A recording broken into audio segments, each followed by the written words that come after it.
Assalamualaikum everyone. Today's topic is circulation of fluids through porous beds. फ्लूइडाइजेशन की अगर हम बात करें तो बेसिकली ऐसा ऑपरेशन जिसमें फाइन सॉलिड जो हैं वो ट्रांसफॉर्म्ड हो जाए फ्लूइड लाइक स्टेट में through contact with a gas और लिक्विड, तो वो हमारे पास फ्लूइडाइजेशन कहलाता है। जो टर्म है फ्लूइडाइजेशन और फ्लूइडाइज्ड बेड, ये यूज्ड होते हैं, डिस्क्राइब करते हैं कंडीशन जिसमें होता ये है कि सस्पेंडेड पार्टिकल्स होंगे फुली, जब तक कि सस्पेंशन जो है बिहेव ना करे as a dense fluid. Fluidization refer करती है those gas solid and liquid solid system जिसमें सॉलिड फेज जो है वो बिहेव करेगा more or less like a fluid by the upwelling current of gas और लिक्विड स्ट्रीम और मूव होगा through the bed of solid particles. अब यहाँ पे डायग्राम है। अब यहाँ पे आप देख सकते हैं कि जनरली फ्लूइडाइजेशन होती क्या है कि यहाँ से लोअर साइड से एयर आ रही है, एयर आ सकती है या कोई भी गैस हो सकती है, ठीक है। वो क्या कर रही है कि पार्टिकल्स ऊपर मौजूद हैं, उन पार्टिकल्स को क्या कर रही है, एक तरीके से ब्लो करवा रही है। फ्लूइडाइज पार्टिकल्स जो मूव कर रहे हैं वो फ्लूइडाइज पार्टिकल्स हैं, लेकिन जो मूव नहीं कर रहे, जो थोड़े से पैक्ड हुए हुए हैं, तो उनको हम कहेंगे डेंस फेस। और इन पार्टिकल्स के जो दरमियान में एक स्पेस आ रही है उसे हम कहेंगे इंटरस्टिशियल एयर। और ये जो ऑरेंज ऑरेंज आपको नज़र आ रहे हैं, ये क्या हैं, पार्टिकल्स हैं। फ्लूइडाइज्ड बेड की अगर मैं बात करूं तो फ्लूइडाइज्ड बेड में जो ड्रैग फोर्स होती है वो ज़्यादा होती है और ग्रेविटेशनल फोर्स कम होती है। इसी वजह से जो पार्टिकल है वो ऊपर की साइड जा रहा होता है, जबकि पैक्ड बेड में ग्रेविटेशनल फोर्स ज़्यादा होगी और ड्रैग फोर्स कम होगी, इसलिए पार्टिकल जो है वो नीचे की साइड होता है। तो ये बेसिकली हमारे पास फ्लूइडाइजेशन होती है। टाइप्स ऑफ फ्लूइडाइजेशन की अगर बात करें तो इसकी वैसे बहुत सारी टाइप्स हैं, लेकिन मैंने यहाँ दो टाइप को डिस्कस किया है जो मेजर हैं, पार्टिकुलेट फ्लूइडाइजेशन एंड एग्रीगेटिव फ्लूइडाइजेशन। पार्टिकुलेट फ्लूइडाइजेशन जो हो रही होती है वो लिक्विड सॉलिड फ्लूइडाइज्ड सिस्टम के साथ हो रही होती है, जिसकी हम एग्जांपल ले सकते हैं कि पीस जो हैं वो फ्लूइडाइज्ड होती हैं by brine solution during bleaching.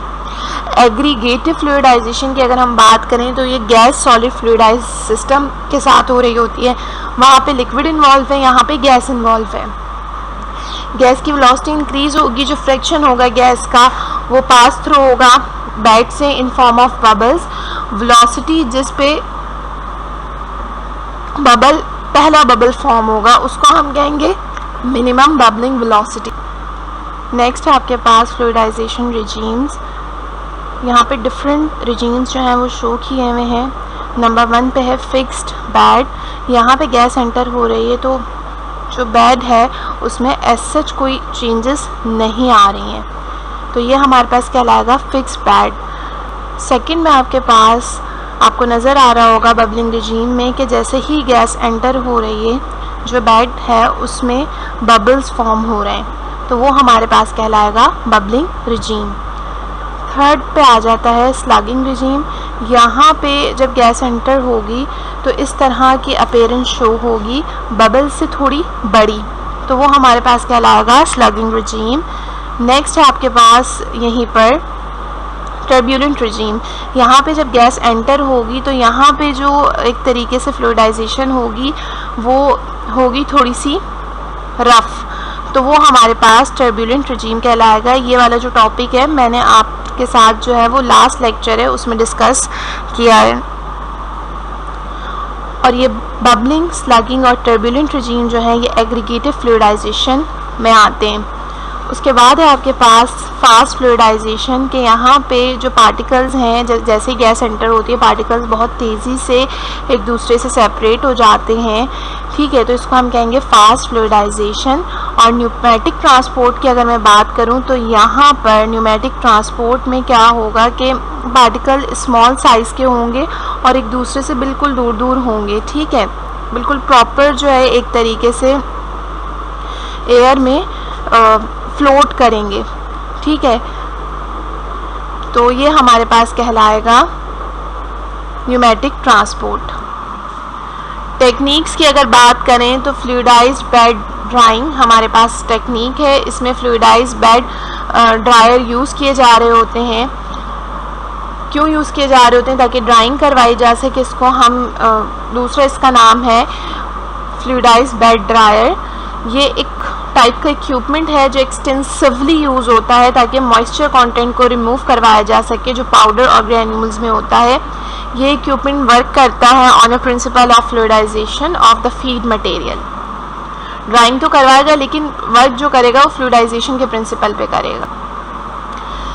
Techniques में यहाँ पे ये इक्विपमेंट है। इक्विपमेंट की अगर मैं बात करूँ तो यहाँ से लोअर साइड से हॉट एयर इंट्रोड्यूस होगी, दोनों साइड से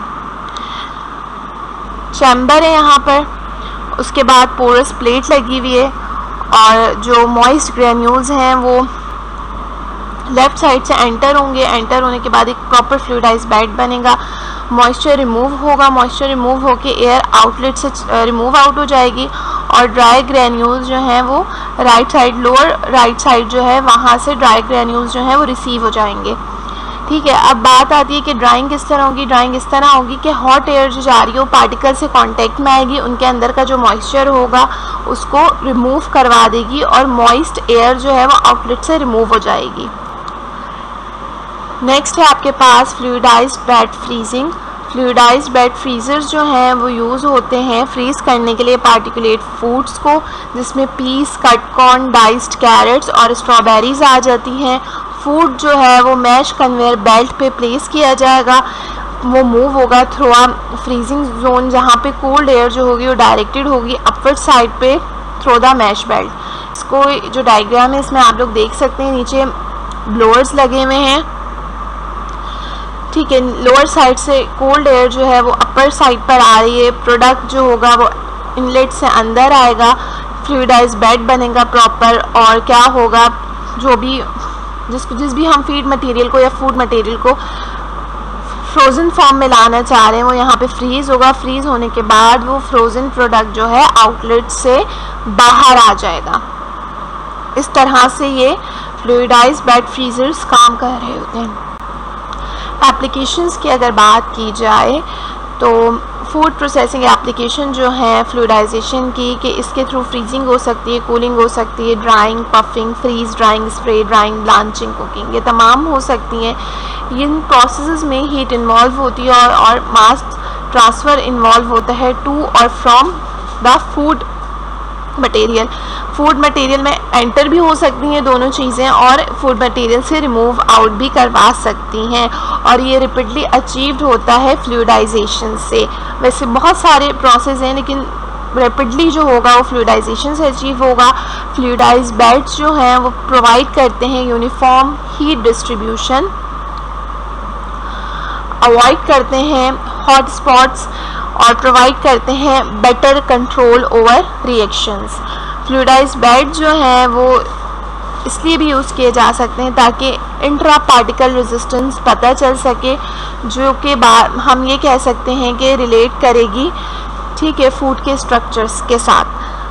तो बात सारी हो गई कि अगर हमें पता चल जाएगा किसी पार्टिकल का इंट्रा पार्टिकल रेजिस्टेंट तो हमें आसानी होगी उसे आगे फर्दर किसी भी प्रोसेस में यूज़ करने के लिए। और बाकी जितने भी प्रोसेसेस हैं वो हमारे पास जो हैं वो फ्लूइडाइजेशन के थ्रू रैपिडली अचीव होते हैं। तो हमारे पास ये एक बेस्ट टेक्निक है जिसको हम यूटिलाइज़ करते हुए जो है वो अपने प्रोडक्ट को फ्रोज़न फॉर्म में ला सकते हैं, अपने प्रोडक्ट को ड्राई कर सकते हैं।